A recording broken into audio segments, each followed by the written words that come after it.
Welcome to the wonderful world of wine. We are your hosts, Kim Simone and Mark Lindsay, exploring all things wine with you. Our program is supported by Franklin Public Radio, and you can find our past episodes on SoundCloud and iTunes.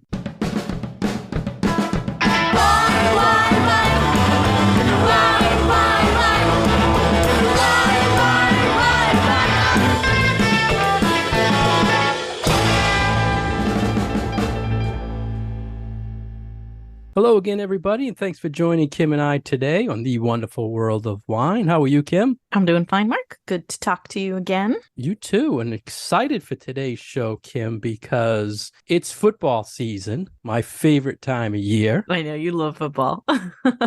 And we had to come up with something for our listeners related to wine and football, and what better than pairing football foods and wine. We found, I think there was 5 or 6, many different infographics. Quite a few, yes. Yeah, surprisingly, right? And I love infographics, Kim. I use them on my Instagram page. I think it's the best form of short education you can get out there. It's just a quick blurb about something. And the people who put these food ones pairings together, you know, they're really creative and great designs and different themes, but they all had pretty similar tailgating foods and wine pairings. But with the pairings were all over the place. But I thought we'd talk to the listeners today and get them excited for the season and to put some wine in their car when they go to the tailgating this year. Absolutely. When I mentioned this one to my family, the first question was, wine with football food? I'm like, yes.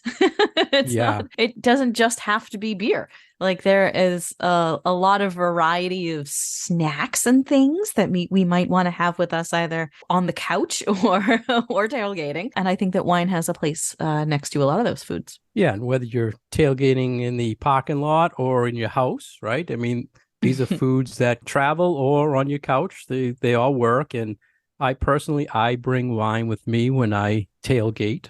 You know, I'm geeky, and we'll talk about that as we get into the pairing. So what would you like to talk about first for a food, Kim? I'll let you pick first. Ooh, so you mentioned a minute ago that we have a whole bunch of different infographics, which we do. And there were some that had a lot of similarities when it came to the foods and other ones that had some sort of different things. But one that everybody seemed to have on their pairing was wings, chicken wings. Chicken wings, yes. And some had fried chicken, others had wings, others specified that they were buffalo. But I want to talk about wings first, because I've got pounds of wings frozen in my freezer just waiting for a football game. Nice, good start. Yes. So I think that the wings are all about what are you doing for a sauce? Like it's not so much about the chicken wing itself. It's all what are you doing with the wing? So there are so many different options. I like buffalo because I like spicy. So if I were doing like a spicy buffalo wing, I would do something like a Riesling, something with a little bit of sweetness to it. But if you're doing barbecue wings, then you kind of open up this whole realm of fruity, spicy red wines, which I think can go amazingly well with barbecue-y things. I'm glad to hear how you approach this and saying the sauce is key. And friend in Millis, Bob Harkey, always says sauce is the boss when you're talking food pairings, right? Mm-hmm. And especially with chicken wings. Like you said, spicy, barbecue, just plain, and playing with that sweet and spicy. You have a lot of choices in the wine world. A few of them, of these infographics, instead of saying white or red and naming an actual type of white or red, they had categories of like intense reds, soft reds. Mm-hmm. Did you like how that was put, how they kind of paired the wines with the foods? I liked it in the way that it was trying to pair the weights of the wine with the weight of the food. And that's one of the ways that I like to approach food and wine pairings. So it was less about the flavors in the particular food with the flavors in the particular wine, and more is the weight of this wine going to stand up to how heavy or how delicate or what have you for the food. So in that respect, I did like that they did pairings like that. But I think it was nice because we do have a variety of things. You know, some approached it that way, and some approached it by either a specific grape variety or even down to a particular producer. But yeah, I'm kind of okay with doing it in a category. I think that makes it a little bit easier for, say, wine geeks like us to figure out what that wine is, but I think it makes it a little bit harder for somebody who might not know by looking at a bottle of white wine, whether that's a sweet white or a heavy white or an oaky white, you know? Right. And as far as body, they said with the chicken wings for reds, light to medium body, and only one of the infographics suggested Zinfandel. So one was going heavy, and all the rest were pretty much saying stay medium bodied, light bodied reds. And like you said, sweet wines or Riesling works well. And there was a few sparkling suggestions, which I think sparkling on most of these foods we're going to talk about always works. And there was one rosé suggestion too for wings. I was going to bring that up. I made a note. What did you think about rosé? And I would totally do rosé with wings. Because rosé, there's really no heavy bodied out there. They're usually light or medium bodied. I think it works great. So let's talk fried chicken. Kim, you mentioned wings. Were you done with the wings? I'm done with wings. All right. So sauce is boss. Is that what Bob says? Yes. That's his line with food. And a lot of these we talk about that is key. How the sauce you're having on the food or how you're preparing the food really matters when you're pairing with wine. Well, if you want to jump over to fried chicken, then I would definitely kind of go. I would agree with what they are saying here, where it's more of a lighter wine, a white wine, and a sparkling wine kind of friendly thing. Because I am big about fried food and sparkling wine. I like to have those bubbles cut through the fattiness of the food. So I really like something with bubbles for fatty food, whether it's bubbly wine or whether it's a beer. So I'm on board with sparkling wine for fried chicken. Yeah, I agree. Most of the recommendations were whites, few light reds. There was a recommendation for Sangiovese with fried chicken, which I think, that works. On your sparkling point, there was a recommendation for rosé sparkling. And I was thinking of our old friend from Alsace, the rosé sparkling. I think it would work great with fried chicken. Yeah, the Lucien Albrecht. That would be excellent. Fried chicken. I've never had sparkling wine with fried chicken, I don't think, but it sounds like it would be a great pairing. I think you got to try it. So what you want to move on to next? We did wings, fried chicken. I want to do one of the, I think, harder things to pair, like spinach dip or spinach and artichoke dip. Okay. Because that shows up on all of these too. And it's something that I make a lot at home. It's kind of funny because sometimes artichokes can be a little hard to pair with wine. And the dip itself is very creamy. So the one that I make's got sour cream and cream cheese. And I throw a little, crushed red pepper in there. And it's just warm and bubbly and good. But I feel like it can go with a style of wine that we haven't really talked about yet, and that is kind of these light, herbal, citrusy kind of white wines like Gruner Veltliner or Sauvignon Blanc, something like that. Something that's lighter and refreshing, but that has a little bit of a green, spicy note to it that can really pick up on the vegetables in it. So do you put artichoke and spinach? Yes, I do both. I do spinach and artichoke hearts. Okay.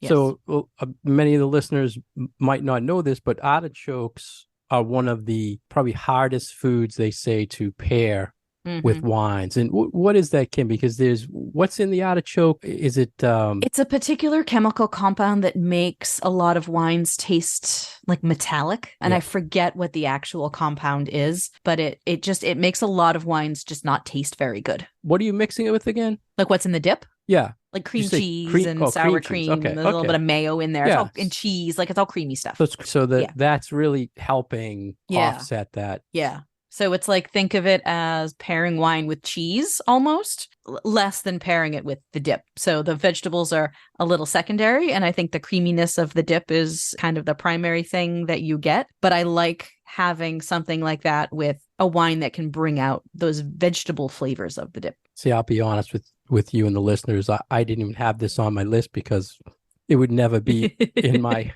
car. And it's something that I make all the time. So I honed in on that. I'm like, oh, my dip.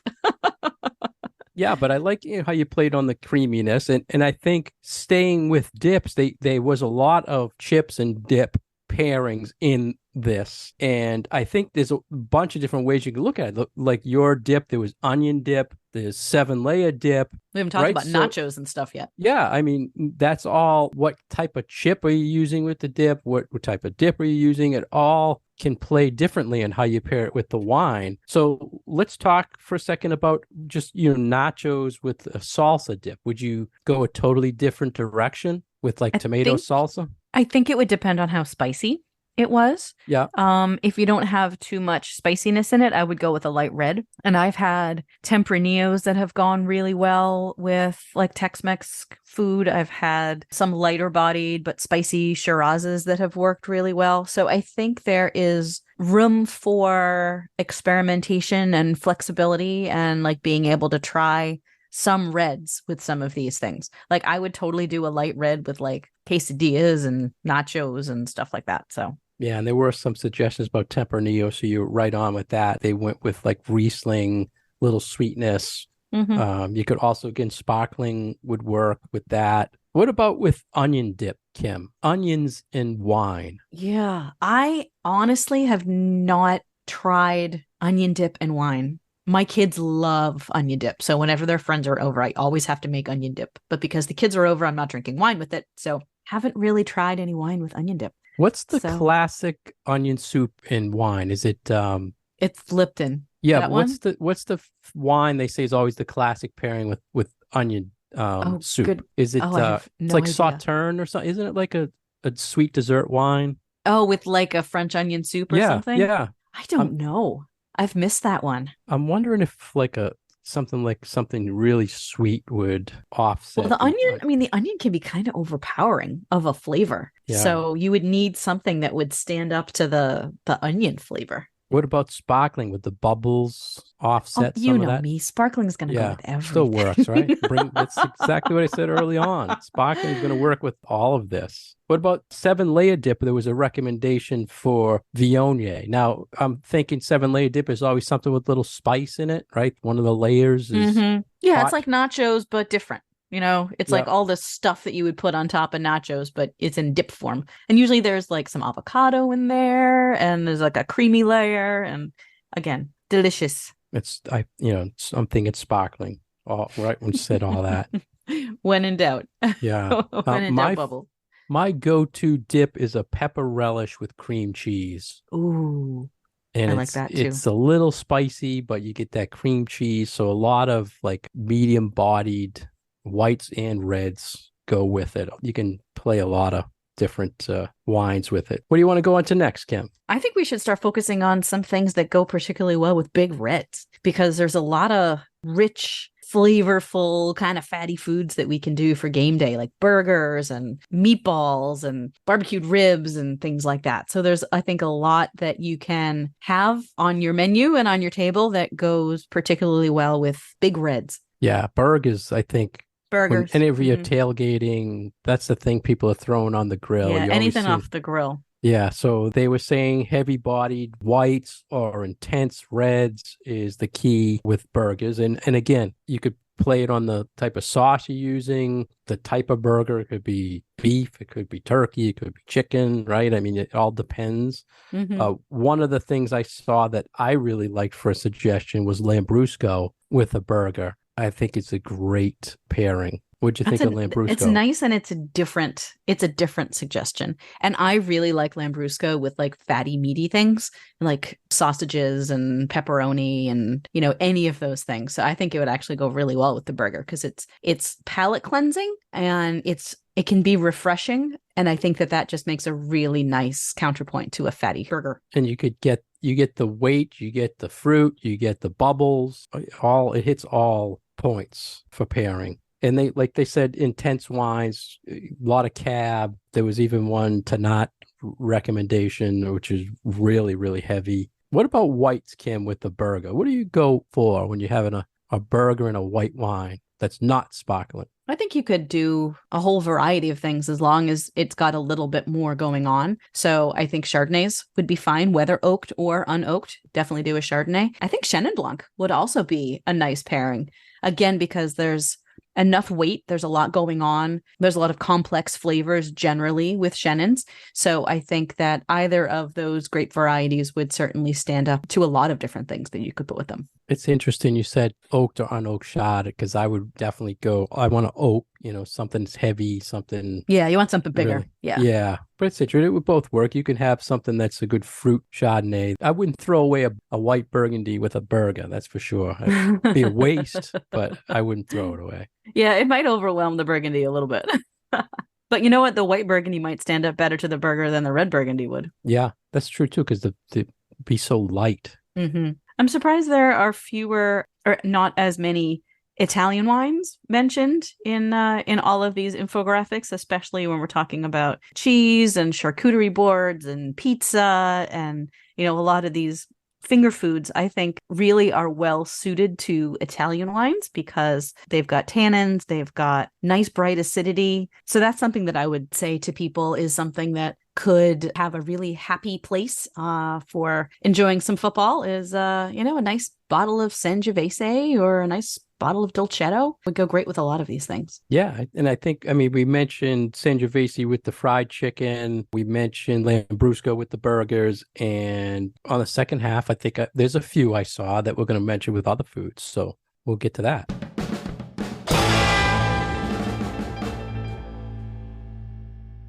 You're listening to The Wonderful World of Wine, and we are your hosts, Kim and Mark. We are supported by Franklin Public Radio in Franklin, Massachusetts, and you can find us on Facebook at The Wonderful World of Wine. You can find more information about Mark on his website, franklinliquors.com, and more information about myself at commonwealthwineschool.com. It's football season, everyone, and we are discussing football, food, and wine pairings, which could be a little bit maybe outside the norm for a lot of people, but we're finding that there are a lot of traditional either tailgating foods or just sitting at home watching the game foods that can go particularly well with different styles of wine. And one of the ones that I wanted to bring up was add a little bit of spiciness to our table and something like jalapeno poppers or, a spicy queso dip and trying to find a wine that goes with spicy food like that. Now, I know you're not a super big fan of spicy food, Mark. No, not jalapeno. Don't know if you have any thoughts on chicken. This one. No, but I would definitely want to kill the heat. Something, either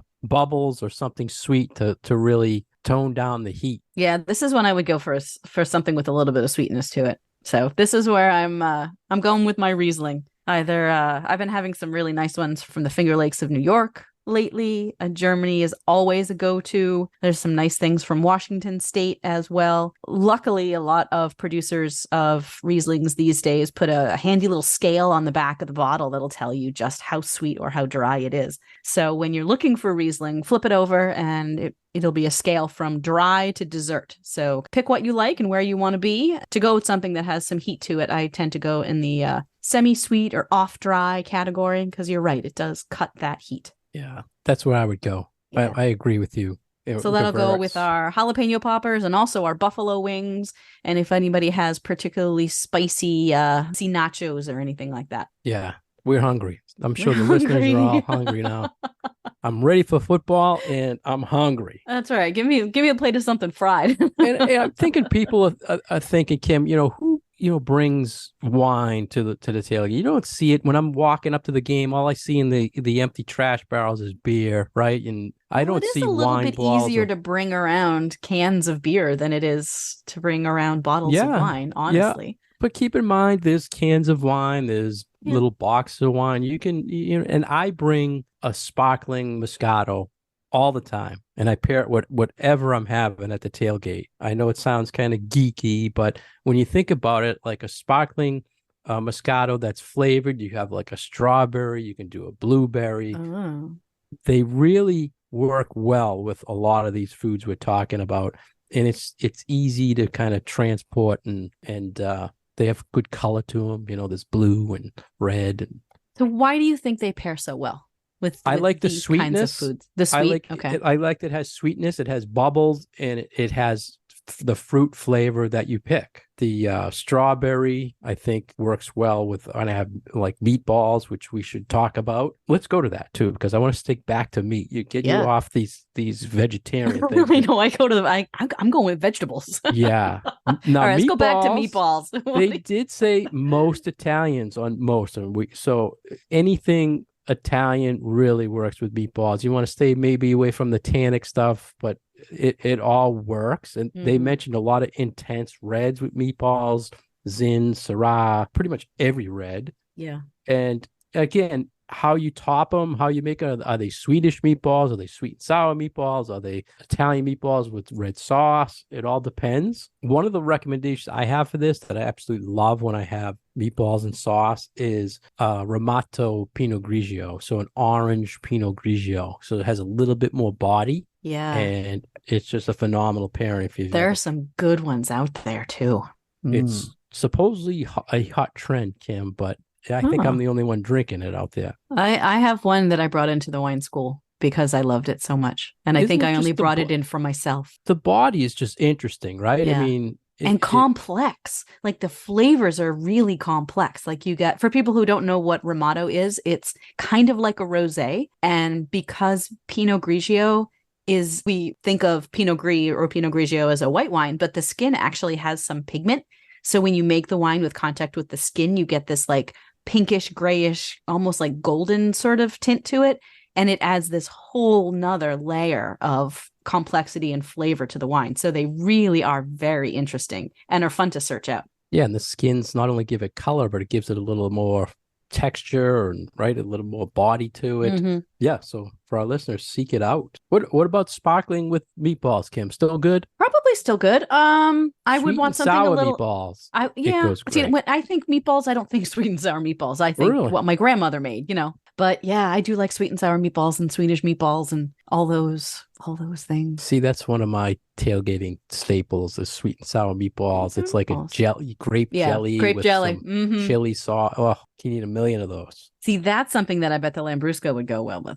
Yeah, that's true. Because you've got that grapiness for the Lambrusco that would highlight the sauce. See, now that I'm going to try that. Okay. That's a great suggestion. This is why we do what we do. See, listeners, it's not just for you. It's for us too. It helps us with our party throwing. Yeah. So what next, Kim? I had a couple of more, I think probably staples that people have when they're having football foods and wine. Sure. What's your next one? What about pizza, Kim? Everybody has to have pizza. I mean, that's the Domino's is always advertising during the game, right? Halftime, go and get your pizza. Yep. Yeah, we do. Well, that's true. We do pizza when we do Super Bowl parties. It's true. And they mentioned they said Barbera from Italy. That would be one of my go-tos. Yep. I tell you, I've been having a lot of fantastic Barbera d'Astis lately. Just the fruit lately in the vintages has been like more of a blueberry than a cherry. Okay. And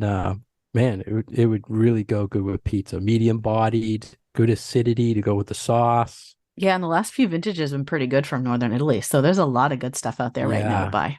And great bargains too, under $15. So just phenomenal. I went off there a little bit. But what about, again, whites? There wasn't too many recommendations for whites with pizza other than sparkling. We always comes back to sparkling. Did you see any recommendations other than sparkling for pizza? No, but I do a lot of white wine with pizza, honestly. I think it's such a versatile food and you can put anything on a pizza. And even if you just have, a plain margarita pizza or sauce and cheese and anything else, there's a whole lot of white wines that I think go just fine with pizza. I mean, anything from Italy, honestly. I tend to lean towards kind of slightly fuller bodied, but not sweet to go with pizza. Because I don't feel like there's too much on there that you need that sugar unless your sauce is like wickedly spicy. You don't really need any sweetness. So I really feel like pizza can be super versatile for whatever wines you want to throw at it. I'm glad you said fuller body, because if you said Pinot Grigio,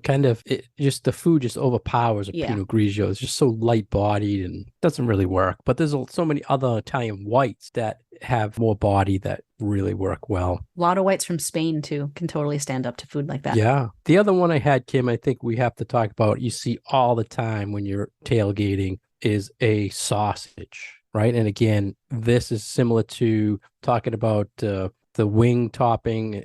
Is it a sweet sausage? Is it a hot sausage? Is it my favorite Chinese link sausage? Ooh, those the red ones? Yeah. Yeah.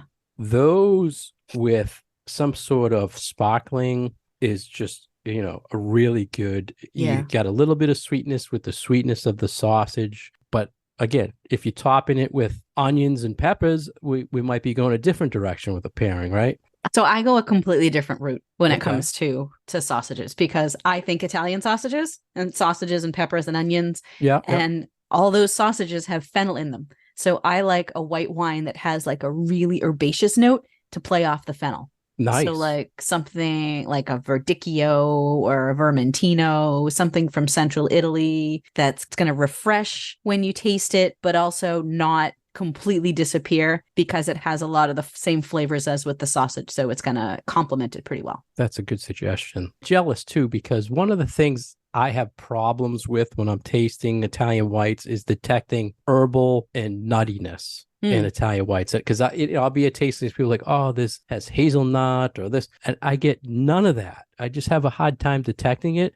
Mm-hmm. But does it really bring it out with the food? I think when it's the herbal side, yeah. Yeah. Like that herbaceous thing I get. Not so much the nutty. I think what you're talking about is like when they'll say like, oh, this smells like almond flour or whatever. And I'll be like, I have no idea what that, like that. Right. Too delicate. And they'll get it in the profile on the taste too. Yeah. But I think some of those green notes, for me at least, are a little bit easier to pull out when I'm tasting a wine. Yeah. So do you like more the traditional non-hot sausage? Yeah, I like mild Italian sausages. Yeah. Yeah. There's some with out lots there of that, onions. again, if it's a hot sausage, you need something to kind of kill that heat. Yeah. Yeah. So something sweet or something sparkling. I like your idea with the Chinese sausage, though. That sounds really good. Yeah, I love my Chinese link sausage. The only problem with them, I never know if they're cooked because they just, I always burn them because I get so nervous. Anyway, one of the things I thought interesting in all the 6 or 7 infographics we saw, I did not see any real seafood dishes. No, there's nothing. Which when you go to, tailgating around, people have football parties around here, there's usually some sort of seafood, right? A lobster or clams or something. Crab cakes or something. So all of these, out of all of them, I didn't see one that had a seafood. No, me neither. Well, maybe because people feel like you're going to be, maybe in a hot parking lot for the afternoon and you don't really want to do seafood. Yeah. Well, I've been in many more cold parking lots. That's true. I'm thinking the beginning of the season and not the end of the season. Although there was one that was potato salad. I'm like, how long is that potato salad going to stick around? Those things you don't pack. Oh, what we missed, Kim, was chili. Oh, we did miss chili. We talked a little bit about spicy, but chili's another one of those that right? depends on. That's a classic football dish. Totally. But depending on, are you making white chili? Are you making it with meat? Are you making it with beans? What kind of chili are you making, You're right. But for me, I feel like chili is definitely more of a red wine kind of a food, especially if it's got ground meat in it. That definitely crosses the line to something for hearty red wine. And I think that's the style they were looking at, because most of the recommendations were rich whites, bold reds, intense reds, and they recommended Rhones, which I would assume they say it's going to be a little spice in that chili, so that that French Rhone would really play on that. Yeah, and that really does work for a wine that has some spiciness to it. Really draws on the spice of the food and works really well. The flavor of the spice, not the heat of the spice. What type of chili girl are you, Kim? Are you a 2-alarm or a 4-alarm? I handle 2-alarm. Maybe a little bit hotter. My spice tolerance has gotten better as the years have gone by. Yeah, I'm at the 2 level too. I don't go much beyond that. Well, if you can handle 2, then I'm sure I can handle 3. Well, I've never gone above, but if you can't do the buffalo wings, I don't know. Yeah, true. What about the Chardonnay with chili? Oaked? Does the oak play like, go the opposite way, or should we go fruit with Chardonnay? I would go chili? fruit. Yeah, I would go fruit. That's personally. what I was thinking too. Yeah. We're pretty much on the same page with, I think your tailgating and football party foods are different than mine, but. Yeah, I like to change it up. Yeah. Now I got to have now that I have these meatballs and Chinese links on my mind for tailgating next. So anything else, Kim, you think we should cover with football food and wines? I think really just the takeaway is that there's a lot of variety in food, and there's a lot of variety in wine. And mix and match and see what works for you. But I think a couple of takeaways is something with some fruit and maybe a little bit of sweetness for those spicy things. And just match the weights. Heavier food with heavier wine, lighter food with lighter wine. Great suggestions.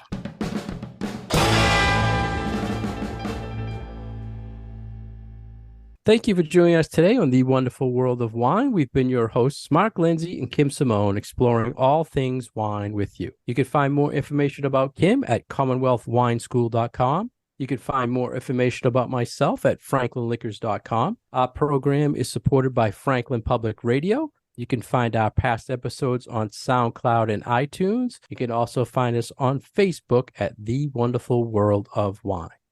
Cheers. Go Pats. Wine,